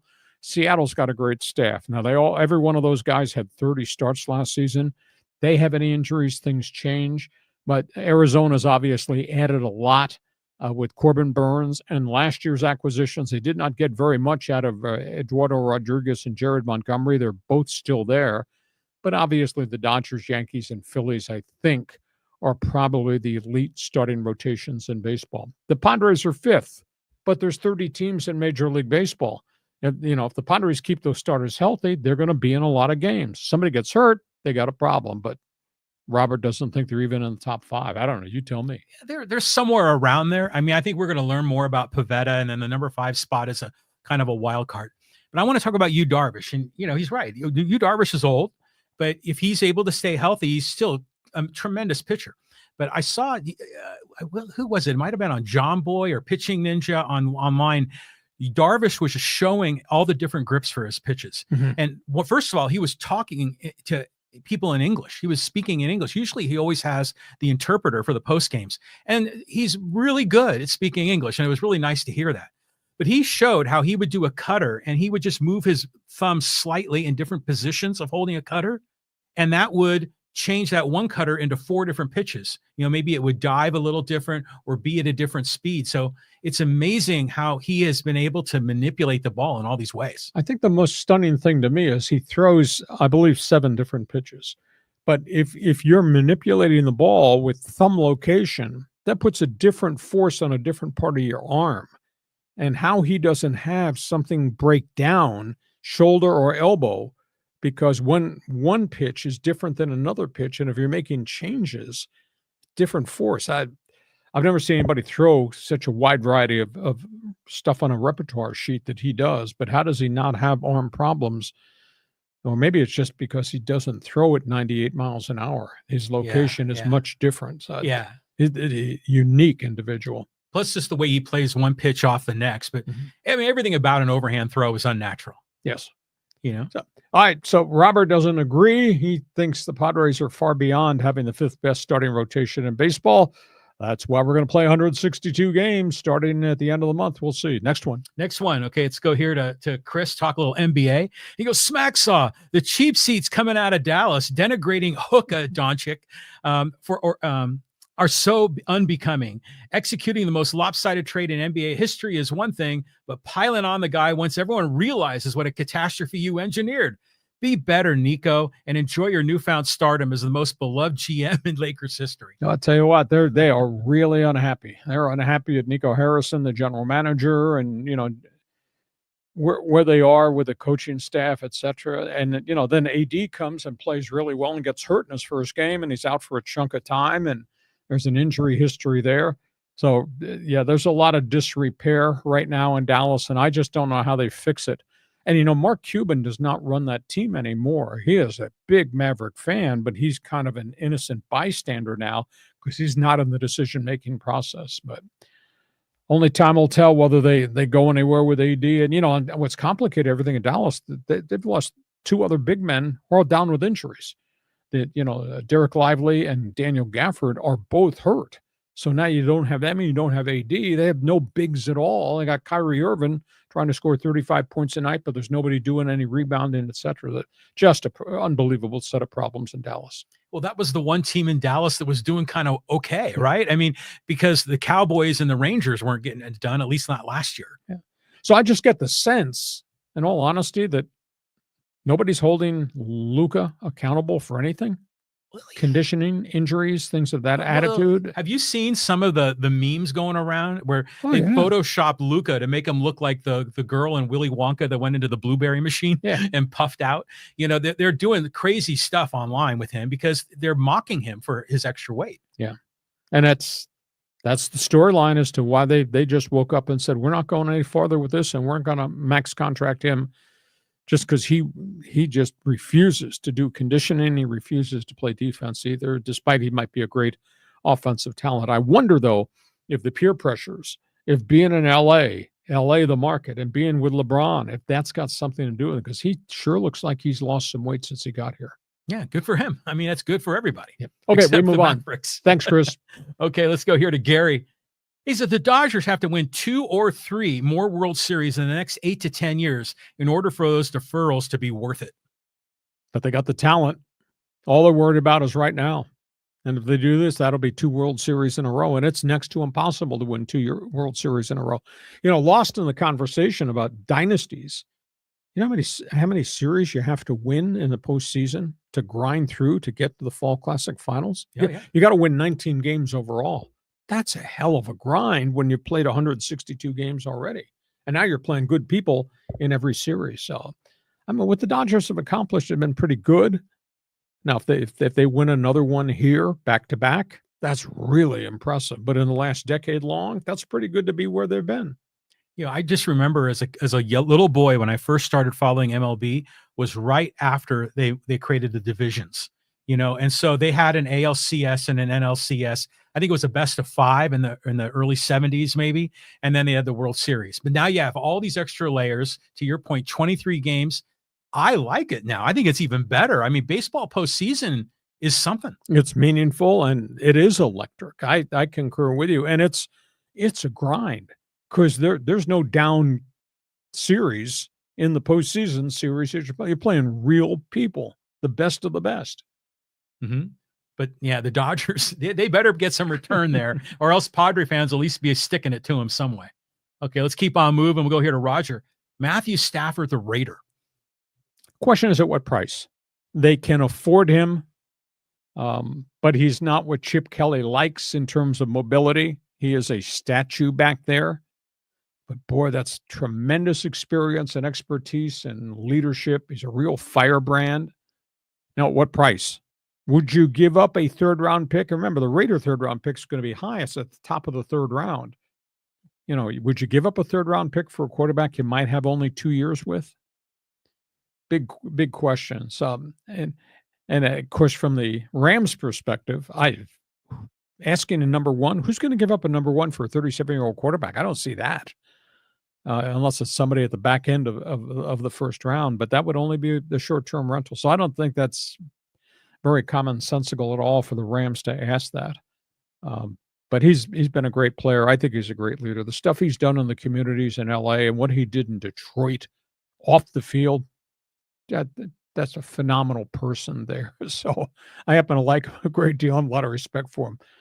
But this thing with the Raiders has changed. You know, early on, they were dropping hints that there'd be a reunion between Russell Wilson and Pete Carroll, because Pete Carroll's the one that drafted Russell Wilson after he came out of, was it Minnesota, North Carolina State, whichever one it was. He played at both places. And they had that good run there. So I'll be fascinated to see where the Raiders wind up, because Aaron Rodgers' name has kind of been mentioned there, and he's a little bit more of a gunslinger, but is he the same quarterback that he was before in Green Bay? I don't know about that. So one domino has to fall. Maybe Stafford is the first domino, and when that decision is made, he's staying in LA or going somewhere else, then all the other things I think will start to happen. You must be so fired up right now with all this pre-draft rumors in the mill. But, Russell Wilson, I think it was Wisconsin, right? That's right. And I think you're right. NC State was where he started. That's right. So, and then the other comment is Matthew Stafford. And obviously, first of all, he won a Heisman at Georgia, didn't he? Yes. Yeah. And then he was drafted by the Lions. And I remember everyone thought that was a great pick. He's going to be really good. And the Lions never were really good. And you sort of forgot about him, and then he comes here to LA, obviously surrounded by better talent. But do you think Stafford on his own, his game got better in LA? It wasn't just the coaching. Well, he's surrounded by better players. Well, yeah, sure. And then he really shined. I mean, in Detroit, he was by himself. And they had Calvin Johnson, and prior to that they had Barry Sanders, who quit on him. And then Calvin Johnson just got old, and then he walked away, and that divorce was really kind of nasty. And they just never fixed it. And they went through coaches after coaches and different general managers, and poor Matthew Stafford, it was forever. And then finally, I think he may have asked for a trade, and they made the trade of him for the younger guy, Jared Goff. And it was a bit of a gamble. Stafford was more proven than Goff. Goff had not really succeeded in LA, and they came here, and then Dan Campbell showed up and resurrected Goff's career to the point Goff's making more money than Matthew Stafford. Go think about that. Yeah. I mean, Goff was struggling during that time of the trade. Yeah, unbelievable what's going on in the league. But Matthew Stafford, when he was with the Lions, and you were talking about the Lions, what I was thinking about was Matt Millen. Wasn't he the general manager for the Lions for a while, and it was a total disaster? Yeah, he was coach too, and that was a disaster too. Yeah, so it was a mess. But Matthew Stafford Raiders, I'll tell you, they're so amped in Vegas right now.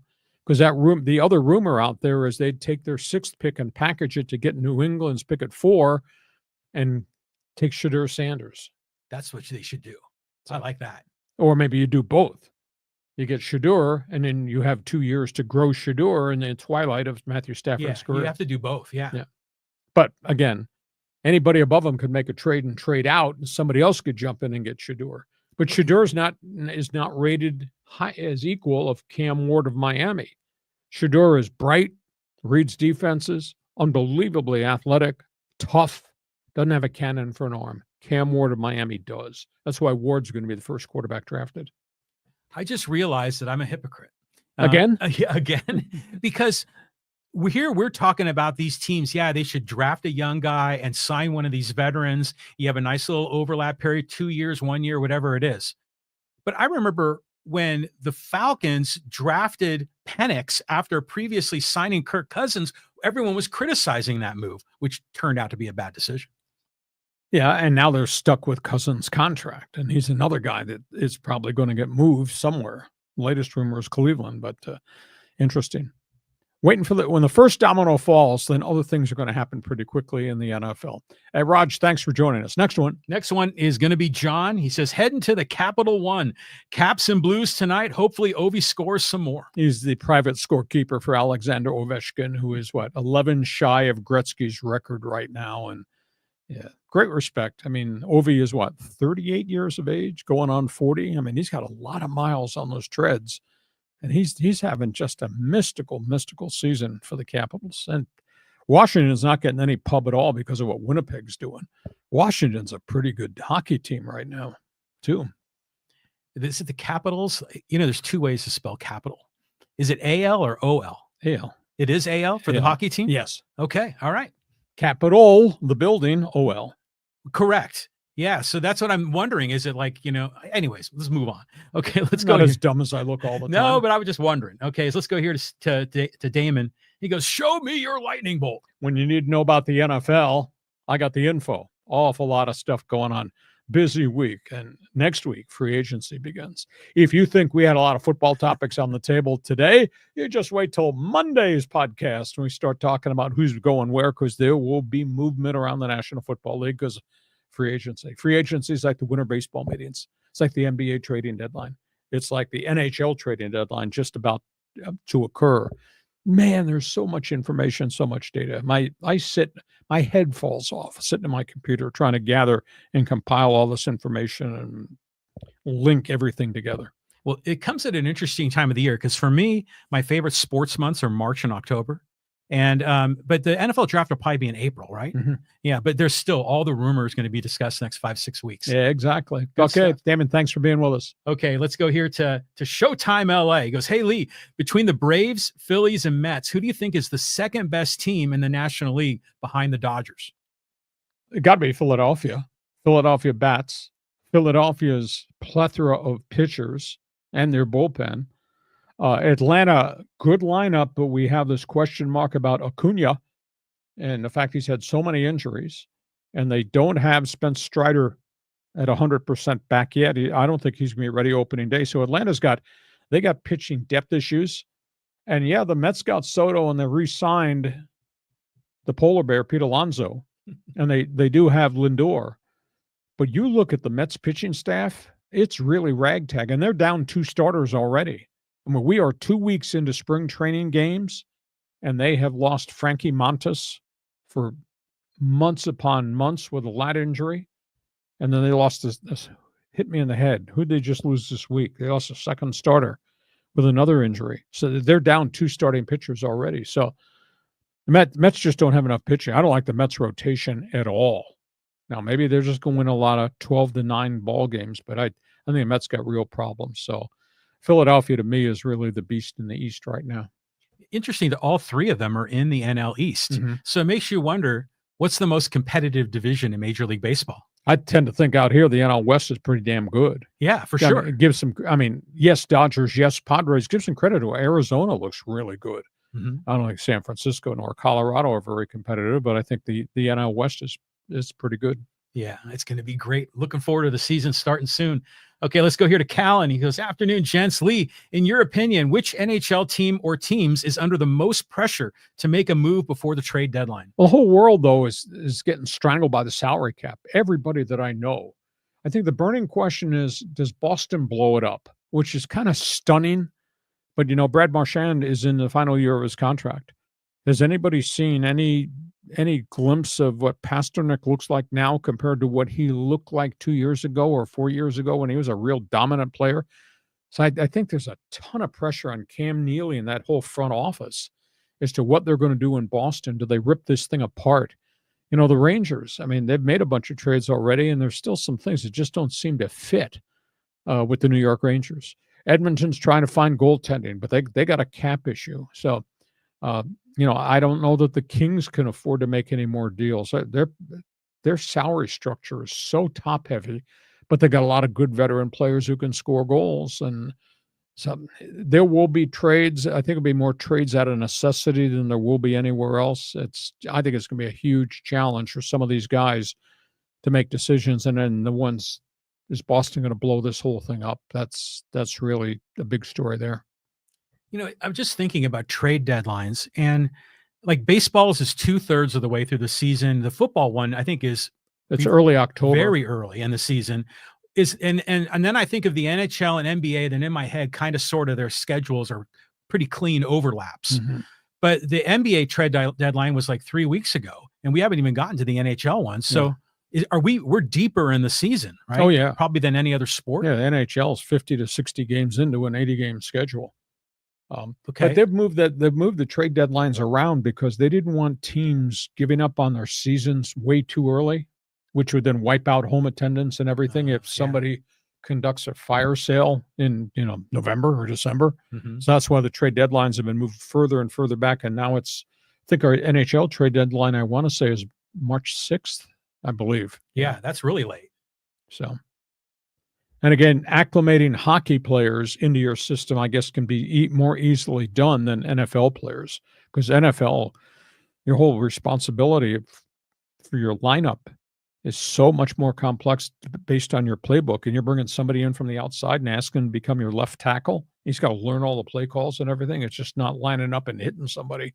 It's a lot more complexities to NFL packaging than there is to a Major League Baseball pitcher throwing his stuff, et cetera, or what's gone on in the NBA where all I do is shoot 3-point shots. So, well, I've never played hockey or football, but I'd imagine as a football player, you have a route, you have an assignment, you have to hit every spot when you do that.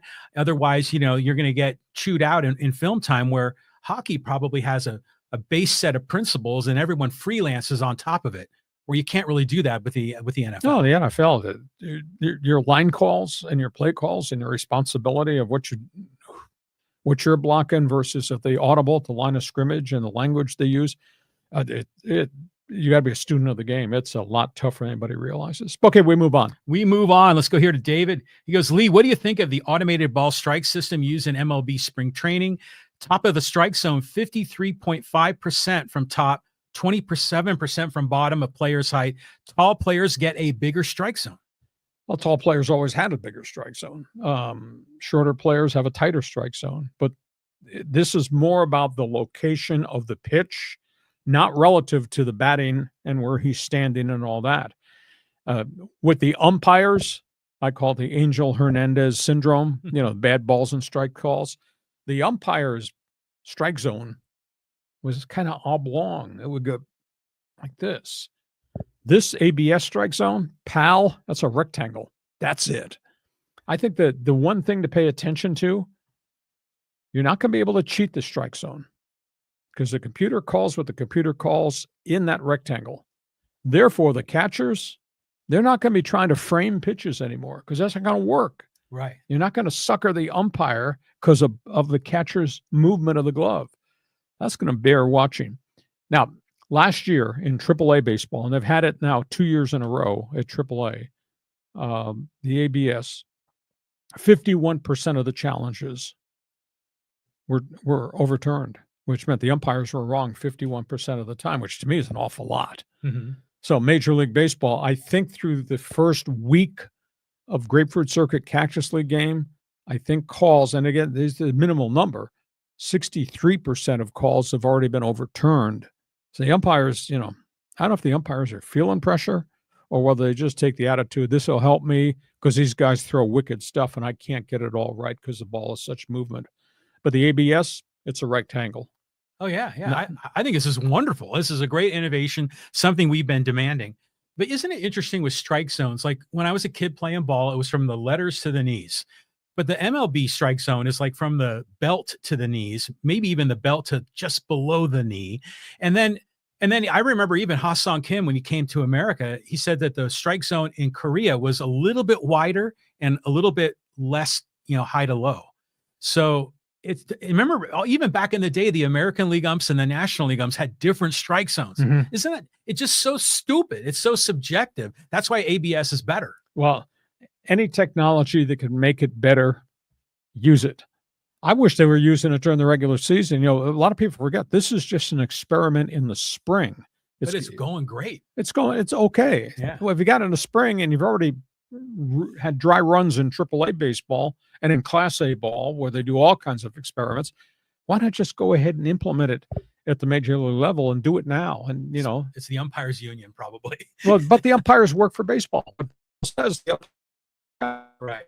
So I'd like to see it. I just want to try to see once they.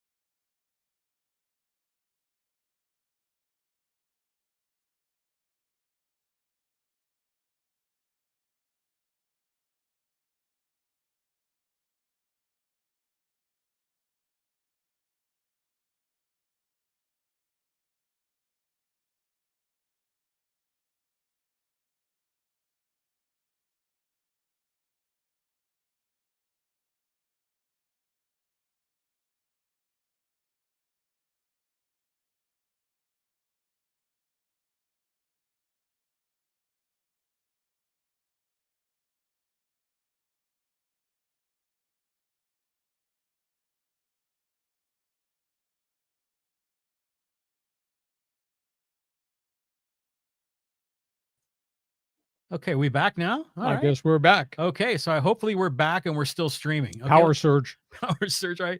Let's go here to Hector. He goes, Lee, Jordan drank wine, smoked cigars, and played golf on days during the playoffs. All these leaks will only put off stars away from Dallas. By the way, good choice on the Dodger blue shirt, John. Well, all players have lifestyle choices to make, and most of them do party, etc., but not to the extent that Doncic was gaining weight for the 5 weeks that he was supposed to be streamlining and losing weight.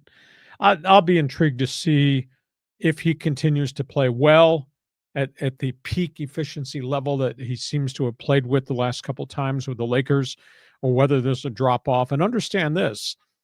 Last week we did a breakdown of all the teams the Lakers still have to play. They're still playing. They got 15 games left, I think, against really marquee teams, Houston and Oak City and some of these other people. So we'll see how many of these games they win, because I still think the Lakers are deficient in certain aspects of their roster makeup.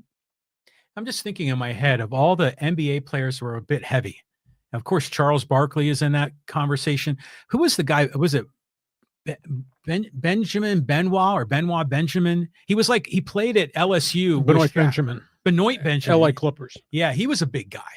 Yeah. So it's amazing. Yeah, that these dudes can still play ball when they're carrying around an extra 20 pounds. It's majority. The current modern day fiasco is the guy down in New Orleans, Zion Williamson. Oh yeah, came out of the ACC after 1 year of college basketball. Huge kid, got bigger and bigger. He's had nothing but injury problems. They can't say washout because he's their number one pick and they got him this big extension, but he's been washed out and he can't stay healthy. And I don't know whether all this extra baggage he carries has to do with calf injuries, ankle injuries, knee injuries, etc. But it's just a terrible set of circumstances. And some young guys are great players. Other young guys enjoy the lifestyle and never become great players. I tend to think Zion Williamson, he's got some questions to answer because he's, fourth or fifth year in the league. He's missed a hell of a lot of games. Yeah, he has. Yeah, we thought that he was going to be a beast coming out of Duke. And by the way, Hector, on my blue shirt, I remember I wore this shirt in the podcast over a year ago. And my buddy Ted, who's a big Dodger fan, said the same thing. He goes, wearing Dodger blue today, John. Well, it looks Dodger blue on that screen right there. But yeah, I sit next to you. It looks more like New York Football Giant blue, which means last place football. Yeah, it is a little darker. This third camera, I'm still trying to optimize the video here. This third camera here is definitely needs to be optimized. We just need Dixieline Lumber to come back and reset all the lighting here, because last I checked, I look bleeping brilliant. We've optimized camera one just for you. So okay, let's keep going here. And did we include Callan before? Callan always has a bunch of questions. Oh, we have. Okay, well, I just clicked it on the screen, so let's get him involved. As much as Lozano is a scoring threat, being able to carry the threat of the shot and to feed a guy like Dreyer to score is huge. not sure if Mikey Veras has gotten a lot of credit for how San Diego played. Well, he's talking about the soccer team, San Diego FC, MLS expansion team, and what they've done out of the gate. I think the most unique aspect of roster, and I studied that roster extensively last weekend before the first game against the Galaxy. They got guys from 14 different countries. That's 14 different styles of play, 14 different personalities, 14 different lifestyles and languages. When you talk about United Nations roster, they played pretty well together. It's just not, hey, put the ball out there on the pitch, let's go play. I mean, because you got guys coming from different systems. So we'll see as we go forward. But the fact they got 2 snipers, that's more than I thought, because I didn't think they'd have enough goal scoring support around Lozano. And Chucky played pretty well, and they marked him. They doubled him a lot, and he found Dryas twice. And boy, what a rocket shot he's got in the box. So keep an eye on the Danish player. So far, so good with the makeup of the roster. We'll just see as we go.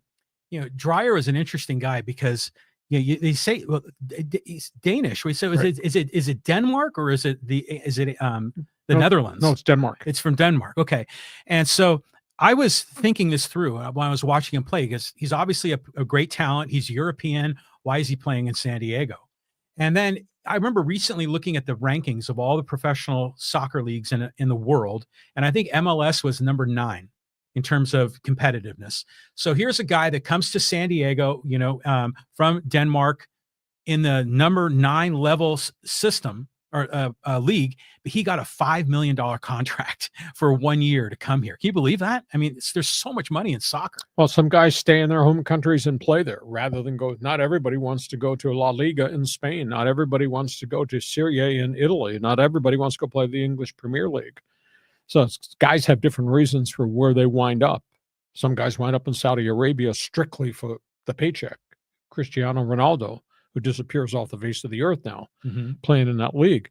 But it doesn't mean that there's not good guys out there. You just have to have the contacts. And the fact that the ownership of SDFC has got all these academies abroad, some of them in the Netherlands, they know these players. So it is interesting to know that Mikey Veras has been able to mold this thing as quickly as they have with such a short period of time. And as I say, they got guys from 14 different countries playing on this one roster. Yeah, this is fun. Getting a new team, learning about the players, the personalities.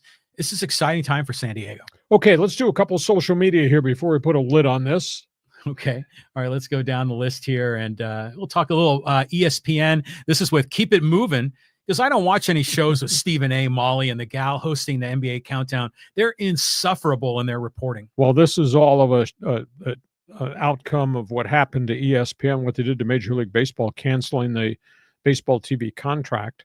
It's interesting. The Atlanta Braves ownership said yesterday that they think this is good for baseball, that even though they're losing $550 million per year in the pot, the ESPN rights fee will go away at the end of this coming season. He says, we have plans, and what we're going to do is going to be exceptional.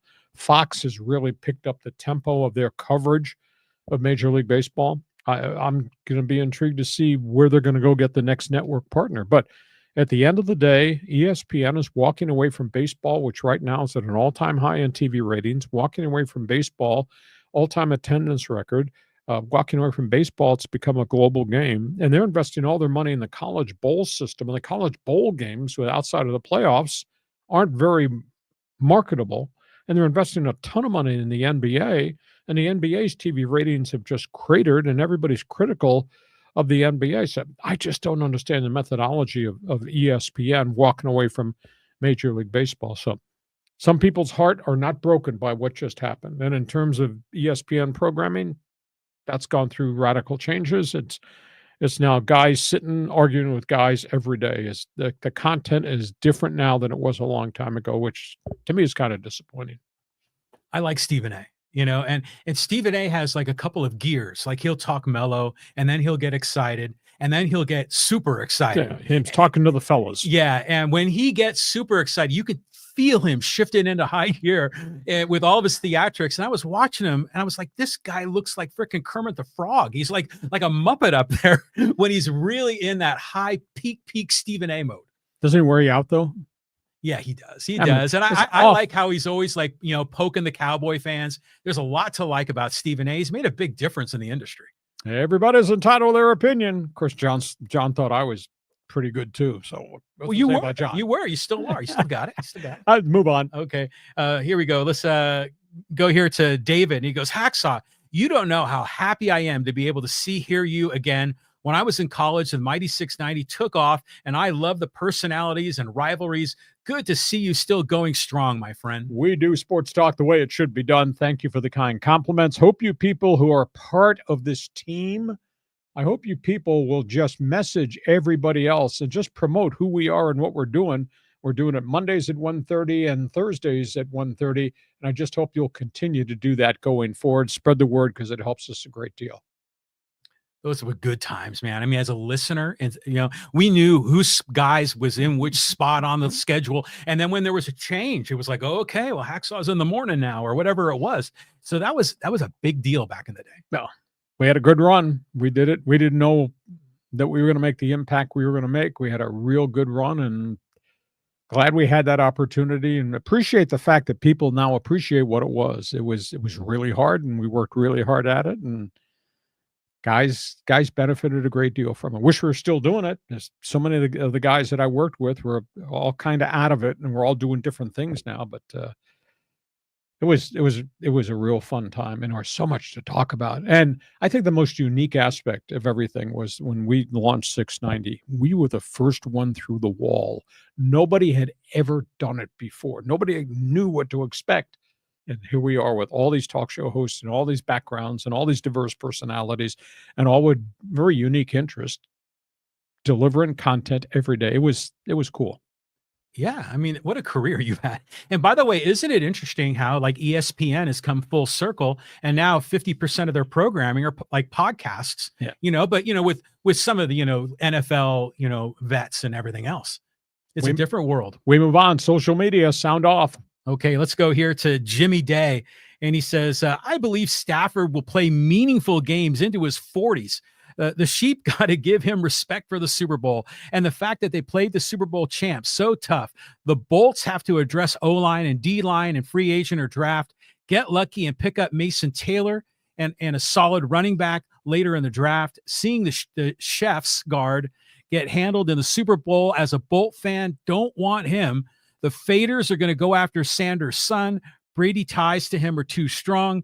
Cleveland, only Washington will be involved. And one last thing, show me your damn lightning bolt. I don't know. Jimmy might be applying to co-host this podcast one of these days when I take a day off. There's so much football to look forward to. Rams are in a tough spot. I think they owe it to Matthew Stafford because he can still play. They owe it to give him a state-of-the-art contract because he gave money back to help them with a salary cap. Don't let him go. Stafford to the Raiders would be significant. Shedeur Sanders to the Raiders would be part of a building block situation. I think there'll be trades as we go to the month of April. There will be some shuffling atop.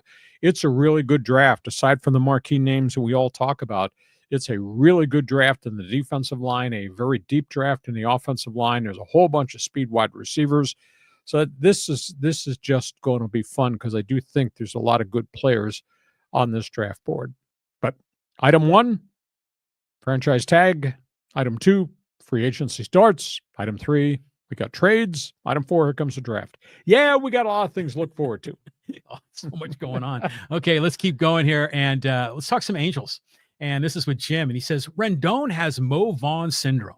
Like Mo Vaughn, trade him away and go back to the World Series. We need to shake things up. Trevor Bauer would make things interesting. Well, he's in Japan. He's not coming back. Nobody seems to want to touch him. He's toxic. Angels have gone through a real bad stretch, and Artie Moreno ended his 3-year embargo talking to the media. We had all of his quotes last week that we talked about. At the end of the day, they've signed a lot of players. A lot of them are short-term rentals. They got a lot of young kids. They need to get all those young kids back on the field healthy. They need to have a couple of these young rentals show up and have good seasons, and maybe there's another good year from Kenley Jansen, or maybe Kyle Hendricks, who's pitched well so far in the spring, can be the Kyle Hendricks who was good with the Cubs. If they can get some of that, they'll be more competitive. But they got a long way to go because they lost 99 games. So I don't think they're a playoff team right now. And Trout is back. Can Rendon ever come back? I have no idea. But they've really gone through a bad stretch. So we'll see if the community supports them or whether or not they're going to stay away until this team gets good. And to get from where they are right now to where they need to be a playoff team, they have to have a lot of things happen and got to have a lot of acquisitions that pan out. Yeah, I'm trying to remember the timing of all this because I remember Mo Vaughn was with the Red Sox, then came to the Angels. And got hurt really early. Yeah, he did. Yeah. And then the Angels went to the World Series, but I think this is all in between like 02 and 05. I'm trying to remember the exact years. Well, there was Vaughn, there was Josh Hamilton, then there was Vernon Wells, then there was Justin Upton, and then there was the Skaggs tragedy, the Aiden Hart tragedy. I mean, never ends. There's a checklist of just negative things that just befell them, and then obviously a great player like Trout comes here, and OHTANI comes here, and they don't win because Trout's hurt half the time, and Rendon comes and he can't get on the field, and OHTANI leaves. So I mean, it's been a bad stretch since right after Moreno bought the thing from Disney when they had the World Series parade. It's just been downhill for a long time. But you said you're going to be patient this year. You're going to let these kids and these veterans, let's show us what you got. Yeah, exactly. And the fact that Moreno now has finally come out from behind the closed door and said, I own it. Okay, well said. We'll stop the criticism. Let's just see if this can not be a 99-loss season and see if he makes some progress along the way and see if there's another group of young kids that are coming out of the system, because they force-fed 4 or 5 young kids last year, and they all played pretty competitively as young as they are. They just need more of those numbers of kids to show up on a year-by-year basis. Okay, let's keep going. We'll talk a little about Dodger Nation here with the coffee lady. He goes, I work at many community events. I ask the security guards at these events, what is the hardest event for them to work? And they unanimously say Dodger game, citing the most drunks and fights. I'm also a season ticket holder for the Padres. One Dodger game, we were sitting at the, what did she say? The small section by the goalpost. In one game, 9 drunk and belligerent Dodger fans were arrested because of the violent drunks. I don't bring my grandson. I take him to see all the other teams who come into town without any hesitation. Well, fan issues are everywhere, a lot of places. And they've had recently, they've had a lot more confrontational issues with fights and injuries and stuff. And I don't know if that's got to do strictly with alcohol, but in parking lots and even in the the bleacher section of Dodger Stadium, it's just a tough situation. It happens too in the NFL too. And you say, you're going to the game? What are you going to the game for? To get drunk and get arrested? Why would you do that? But there's a lot of stupid people out there. But the Dodgers have had more issues recently with that, of confrontations and really some bad stuff out on the concourse and in Dodger Stadium parking lot. But every team's got a little bit of that, going back forever.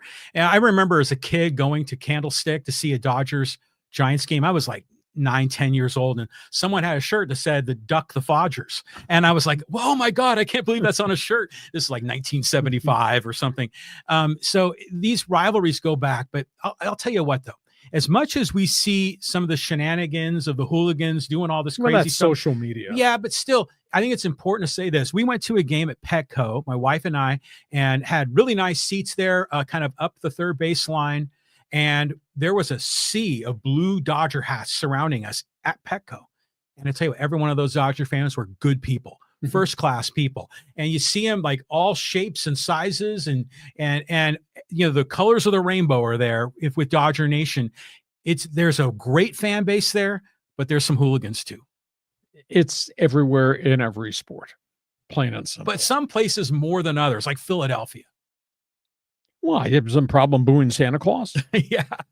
There are fights in the bleachers out there. All right, let's do one more social media before we put a lid on this. Okay, let's talk some NFL here. This is with Sports Geography with Phil. This is a little bit long, but we'll get through it. It seems like a cost-cutting move. Studio shows, which are just guys sitting around talking, costs a lot less to produce than a game broadcast. It's less cameramen, less editing, and no flight or hotel costs for the crew. Let's face it, ESPN over the last 20 to 25 years has become just the NFL Network 2. ESPN used to be just about whatever sport was in season. Now, even in June, all they ever talk about in the NFL is the NFL, and this is coming from a guy who likes the NFL. They'd rather talk about what Aaron Rodgers ordered for breakfast than what happened in an actual baseball game that day. Well, the content has changed. You know, when I was shocked when they got rid of their baseball program, Baseball Tonight, because that was go around Major League, talk about hot topics every night, highlights, et cetera, and they got rid of it. Just studio shows are good if you got the right people, but now all of a sudden, John, it's like all we've got, everybody's got 2 to 3 to 4 people on a studio show, and that's all they do is sit and yell at each other. Where's the depth of the content? That's the big issue. Now, ESPN obviously, you know, pours a lot of resources into NBA coverage, and obviously, like I watched them doing stuff from the combine, and that's kind of cool. Play-by-play entities, that's costly because not only, as sports geography says, you're talking about manpower, facilities, trucks, rentals, expenses on the road, but you're also talking about rights fees. Rights fees are monstrously big to have the right to broadcast that game. So I don't know what the solution is. There's no doubt the game on television has really, really changed. I can only watch so much of the noise, and then I just kind of tune it out. And this sounds arrogant. I don't need to listen to them express opinions. I already have knowledge and I have my own opinions. Why do I want to listen to them yell at each other so I can get another opinion? No. You want everyone to listen to your opinions. Yeah. I am bleeping brilliant. You know, back in the day, the play-by-play crew for the NFL and even like Game of the Week Saturday mornings. Remember Joe Garagiola and what's the other guy's name? He was a shortstop. Hubeck? Pure Reese, Tony Kubek. Yeah, Tony Kubek. I mean, they had a lot more dynamic, you know, personalities in the TV, you know, booth. And now, I don't know if this is on ESPN or the MLB channel, but they've got a 3-person booth. Sometimes there's a lady in there, but there's one guy that talks with a voice that's just so like squeaky. Is it like Eddie Rodriguez? I'm trying to remember his name. It's something like that. Right. Again, broadcast teams come in all sizes, shapes, forms, backgrounds, etc. Trying to find the next John Smoltz, it's kind of hard. He's special. Yeah, exactly. Yeah, he's special. Everybody's trying to outdo the other guy. I just don't know that having all the amount of noise on the set is really good TV. I can't watch it very long. Well, you know, one of the things I don't like is they're putting these live mics on the players. Yeah. And doesn't that seem like a distraction? I mean, sometimes it just doesn't feel right. Like we're intruding on the show. It's another gimmick. Got to watch us because we're going to live mic Travis Kelce. Yeah. But does Travis Kelce say anything of note? Because they can't use the F word and other stuff. But do they really say anything of significance and live mic stuff? You know, and then you got all the noise and the entourage, which means you can't understand what the hell they're saying. So, well, yeah, and then when the ball is hit, sometimes you hear them go, and then they'll start running, and you'll feel the gallop and hear it as they're going. Sometimes it can be cool, but in general, I always feel like we shouldn't be there. It's just one step too far. I agree wholeheartedly, but that's what's on my TV right now, and it's up to you or me or him. Are we going to watch it or we're not going to watch it? I can only take so much noise, because I do this all the time. I'm in search for information mode all the time, and then I have my own opinions all the time, and I'm listening to somebody else running their mouth about stuff. I hear stuff on TV. I said, you're not paying attention to anything. What the hell was it? The Laker game the other night against Dallas on the network, and they were going crazy about the Lakers and Luka and LeBron and how they're changing the culture. And I said, okay, you people are not making reference to who these centers are that are masquerading as being Lakers. Have you paid any attention to who they got to play going forward the last 30 games of the season? And by the way, how come you fail to make any mention about the catastrophe was the terrible loss to Utah and the terrible loss to Charlotte sandwiched around the All-Star game? And yet you're telling the world everything's great. It's not great. Yeah, see, again, I wonder if they're coached up by some people behind the curtain, you know, say, you got to do this, you got to say this, because this is what's going to get more eyeballs. Because it's nonsense sometimes. Tell the story. Pass along the pertinent information, not just the sales pitch information. Yeah, exactly. Yeah. Okay. Hey, listen, we hope you have enjoyed our podcast, even though some of our opinions might be from left field. That's okay. We want you to tell all your friends what we're doing on this podcast. Mondays at 1:30, Thursdays at 1:30. Want you to share, want you to subscribe. You'll get all the alerts every time we put something up on our YouTube channel. Check my website. I write on it every day of the week, LeeHacksawHamilton.com. Want you to join the Hacksaw Insiders group. You can do that on the homepage of my website. Want you to follow me on social media at Hacksaw1090. Hit the follow button on Twitter on All-Star. Become part of the Twitter All-Star team. We thank you for being with us. We hope you're enjoying the wide variety of content and some of the opinions we express. We do work really hard at it. John, take a deep breath. Here comes free agency in the NFL starting next week. And, of course, we got spring training. A lot more to cover. Aztecs, Laramie, Wyoming. Here we go. I love Laramie. A little tough in the winter, but I love Wyoming. Hey, thanks for being with us. This podcast brought to you by Dixieline Lumber and Home Centers. 9 locations to serve you. Thank you for being part of Hacksaw's Headlines. Join us again for Hacksaw's Headlines on YouTube, Facebook, and Twitter. And find the audio version on your favorite podcast app. For more content, go to LeeHacksawHamilton.com.